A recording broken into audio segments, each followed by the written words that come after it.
اول فروردین 1404 تصمیم گرفتی تو سال جدید آدم متفاوتی بشی. دفتر برنامه‌ریزی خریدی و کلی هدفهای خفن انتخاب کردی. زبان، تغییر شغل، سفر یا شاید هم مهاجرت. اما یه دقیقه صبر کن، تو این کارو سال 403 هم نکردی و سال 402 و همه سالهای قبل‌ترش؟ واقعیت تلخ اینه که توی یک سال برای بیشتر آدم‌ها هیچ چیزی تغییر نمی‌کنه. دقیقاً همون جایین که قبلا بودن. بعضیا حتی عقب‌تر هم رفتن. موضوع اینه که بیشتر آدم همون کار تکراری رو انجام میدن و انتظار نتیجه متفاوت دارن. بخش ناراحت کننده ترش اینه که وقتی این ویدیو به دست شما میرسه بیشترتون از هدفهای اول سالتون دست کشیدید. آمارها نشون میده 98% آدما تا پایان سال از هدفهای سال جدیدشون دست میکشن. اما اگه تو نمیخوای جزو اون آدما باشی، باید دیدتو نسبت به هدف گذاری و نحوه دنبال کردن هدفها تغییر بدی.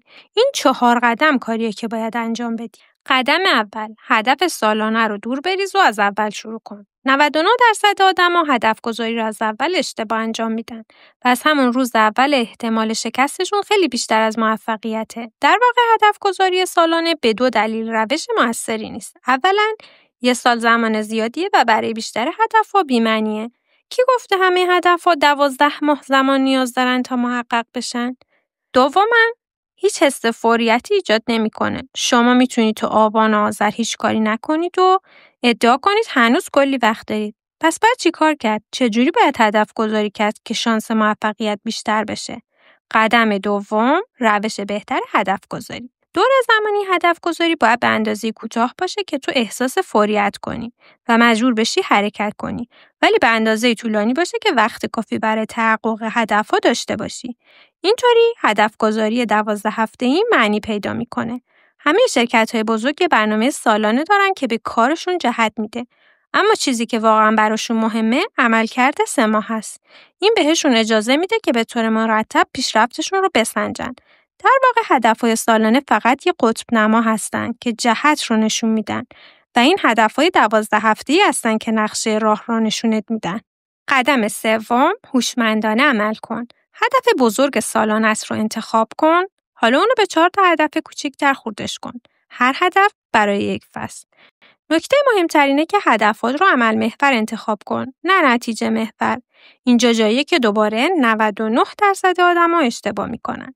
برای مثال، اگه هدف من اینه که تا آخر سال به 100,000 سابسکرایب تو یوتیوب برسم، این یه هدف گذاری کاملا اشتباهه.